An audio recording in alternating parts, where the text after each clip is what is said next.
Vamos falar agora, começar a tratar de cada um dessas espécies. Vamos começar pela mais importante de todas, que é o imposto. O imposto é o tributo por excelência, pessoal. É aquele que é mais assim da essência da atividade tributária, porque ele está relacionado justamente à ideia da capacidade contributiva, né? Então, o imposto, ele é um tributo não vinculado a uma atuação estatal, voltada àquele contribuinte, que as pessoas pagam simplesmente porque elas exteriorizam uma riqueza que é uma riqueza que revela uma capacidade dessa pessoa de contribuir para os gastos públicos. Ela exterioriza uma riqueza que revela a capacidade contributiva. Então, a partir dessa riqueza exteriorizada, essa pessoa vai cumprir com o seu dever fundamental de contribuir para os gastos públicos, certo? O imposto realmente é o tributo por excelência, aquele que é responsável pela mais arrecadação, certo? E ele tem dois elementos caracterizadores. O primeiro é o fato de que o fato gerador do imposto é uma situação não vinculada a uma atuação estatal dirigida àquele contribuinte. Você paga o imposto e não precisa esperar que o poder público faça nada em favor de você. Então, o fato gerador é não vinculado a uma atuação estatal dirigida àquele contribuinte. Onde é que está isso escrito? Artigo 16 do CTN. Artigo 16 do CTN. Imposto é o tributo cuja obrigação tem por fato gerador uma situação independente de qualquer atividade estatal específica relativa ao contribuinte. Tudo bem? Essa é a primeira característica. Então, por exemplo, meu pai gostava de dizer para mim, né, filho, poxa, as ruas estão muito esburacadas, eu pago IPVA e, poxa, está tudo, a rua aqui de casa está toda esburacada.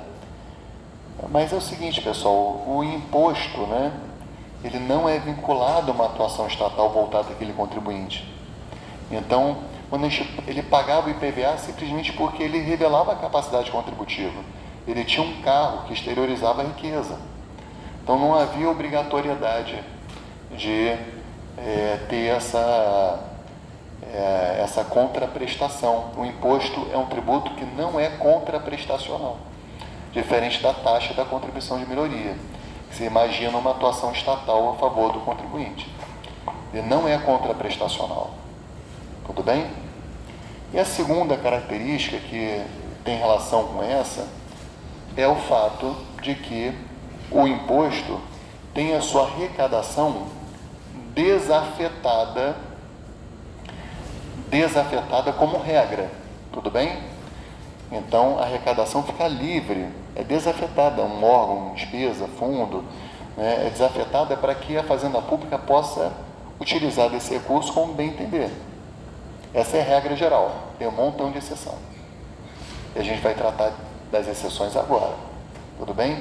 Então, o princípio da não afetação da arrecadação dos impostos está no artigo 167, inciso 4 da Constituição. Então, ao lado do artigo 16 do CTN, faça uma remissão ao artigo 67, inciso 4 da Constituição. Ao lado do 167, inciso 4 da Constituição, faça uma remissão ao artigo 16 do CTN. Para que vocês tenham os dois elementos caracterizadores do imposto, já expressos na legislação de vocês. Tudo bem? São só esses dois. 167 da Constituição vai dizer o seguinte: inciso 4.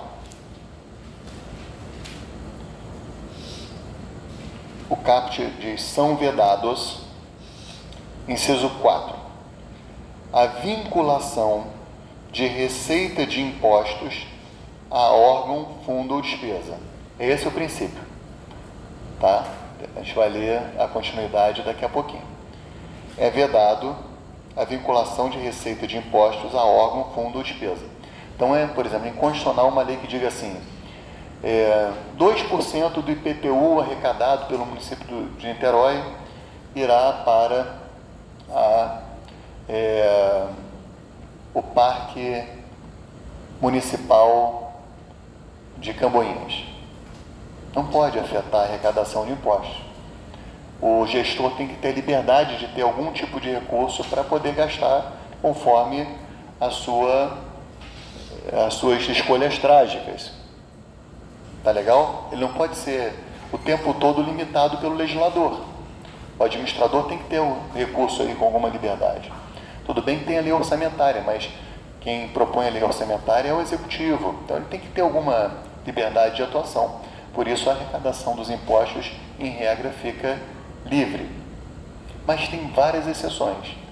A primeira exceção a gente já conhece muito bem, que está relacionada à repartição de receitas tributárias. Tá? Então vamos ler aqui, o 674. É vedada a vinculação de receitas de impostos a órgãos, fundos ou despesas, ressalvadas a repartição do produto da arrecadação dos impostos a que se refere os artigos 158 e 159. Tá? Aqui faltou o 157 também, da Constituição. A gente estudou as repartições na aula passada, né? Elas estão lá no 157, 158 e 159. 157 pertence aos estados. Imposto em renda retido na fonte e 20% do imposto residual. Lembra? 158 pertence aos municípios. Imposto em renda retido na fonte, 50% do IPVA, 25% do ICMS, 50% do ITR, ou 100% do ITR, se ele pegou a capacidade tributária, né? Tudo bem? E os 159 fundos de participação dos estados e municípios. Então aqui já tem uma afetaçãozinha, muito importante, tá? É a primeira exceção. Depois, tem outras exceções. A destinação de recursos para as ações e serviços públicos de saúde. Isso é estudo em direito financeiro, tá, pessoal? Mas uma parcela da arrecadação tributária mínima tem que ser destinada a gastos com saúde. Tudo bem? O piso de gastos com saúde. A gente viu que, inclusive, quem não cumpre isso pode ficar sem receber a transferência obrigatória lá da repartição de receitas tributárias. Depois, tem também uma exceção relacionada à educação. Tudo bem? Os entes públicos têm que gastar um mínimo com educação. E é bastante, tá, pessoal? Em relação aos municípios, por exemplo, posso estar fazendo confusão em relação aos percentuais, tá? Eu vou dar uns números aqui, mas sujeitos à conferência. Salvo engano, 25% da arrecadação tributária do município, no mínimo ele tem que gastar com educação. Cara, é muita coisa isso. 18% ou 15% com saúde. Então você vê, vamos supor que seja 15%. A gente já parte de um orçamento 40% afetado. É 25% para a educação. A Constituição determina 15% para a saúde. Está vendo como a regra é a não afetação, mas a Constituição traz tantas exceções que é bastante afetada, sim, a arrecadação dos impostos. Enquanto isso, pessoal, só para vocês entenderem, né, as idiosincrasias do nosso sistema tributário, as contribuições especiais, elas se caracterizam por serem afetadas, né? A arrecadação é afetada, essa é a característica principal. Mas aí, de vez em quando, vem uma emenda constitucional trazendo as chamadas desvinculações das receitas da União, DRU. É só para poder usar de forma desafetada a arrecadação das contribuições. Olha que loucura, né? Então, os impostos, em regra, são desafetados. Mas tem tanta exceção que ele fica super afetado. as contribuições, em regra, são afetadas. Mas aí vem esses DRUs da vida, né? Que é para poder desafetar um pouquinho, usar como eles quiserem o dinheiro. Tá? Então, idiosincrasias do nosso sistema tributário. Bom, outra seção. 167, saúde, educação, para a realização de atividades de administração tributária. A gente cobrou isso na última prova da segunda fase da PGM de Niterói. Tá?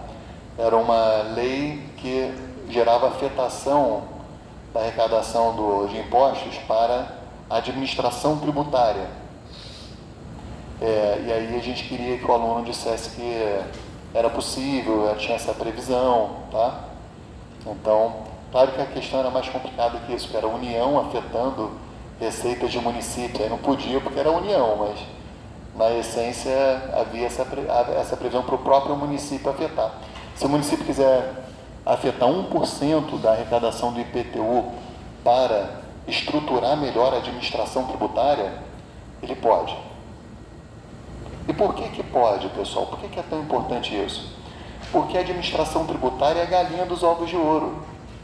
Entendeu? Quanto mais estruturada está a administração tributária, mais o ente vai arrecadar. Então a gente vai ter uma aula, uma das últimas do nosso curso, justamente sobre administração tributária. A gente vai ver como a Constituição ela fortalece a administração tributária. Você vê que está equiparada a saúde e a educação aqui. Pode afetar para a administração tributária. Bom, e aí fala como determinado respectivamente pelo 198, que é o da saúde, 212 da educação, 3722, que é da administração tributária. E outra possibilidade é a prestação de garantias às operações de crédito por antecipação de receitas, prevista no artigo 165, parágrafo 8º, bem como no parágrafo 4º deste artigo. O que é isso aqui, gente? Isso aqui é o seguinte, teve redação nova do parágrafo 4º com a reforma, mas é o seguinte, existe um tipo de operação de crédito, até eu comentei ela quando falamos dos fundos de participação dos municípios, que vieram várias emendas aumentando em 1% aqui, 1% lá e tal. Tem um tipo de empréstimo, que é esse empréstimo que é referido aqui, que é o empréstimo por antecipação de receitas orçamentárias, em que o ente público pede um empréstimo prevendo uma receita orçamentária que ele vai receber naquele mesmo ano, e ele tem que pagar esse empréstimo até dezembro. Tá? E ele pode, a Constituição permite que ele dê essa receita tributária que ele tem a expectativa de receber como garantia desse empréstimo. Tá? É uma exceção também. Ele pode dizer, olha, a minha receita futura de ISS do mês de outubro, eu posso afetar ali para servir como garantia desse empréstimo que eu peguei no começo do ano para antecipação de receitas orçamentárias. É uma outra exceção. Tá? Temos mais uma exceção importante, que não está aqui, que é a relacionada aos fundos de combate à pobreza. Tá? Os fundos de combate à pobreza, eles estão previstos no ADCT. Estão previstos no ADCT, que artigo 79 do ADCT. Então, é possível afetar a parcela de arrecadação de impostos para os fundos de combate à pobreza da União, dos Estados e dos municípios. Tem, por exemplo, um imposto que, por exceção, ele é totalmente afetado, que é justamente o imposto sobre grandes fortunas. 100% da arrecadação do imposto sobre grandes fortunas é destinada ao Fundo de Combate à Pobreza. É uma exceção. Tudo bem? É a partir do 79 do ADCT, mas vai até, salvo engano, o artigo 83 do ADCT. Tá? Então, vai tratando desses fundos de combate à pobreza.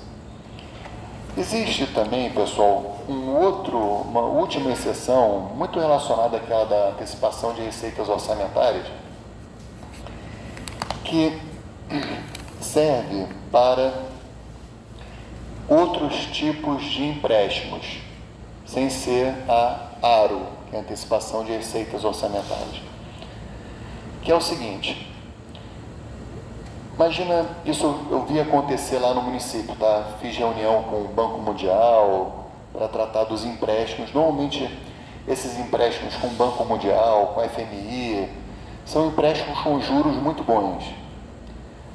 A nossa realidade de empréstimos no Brasil é uma realidade de empréstimos com juros assim muito altos.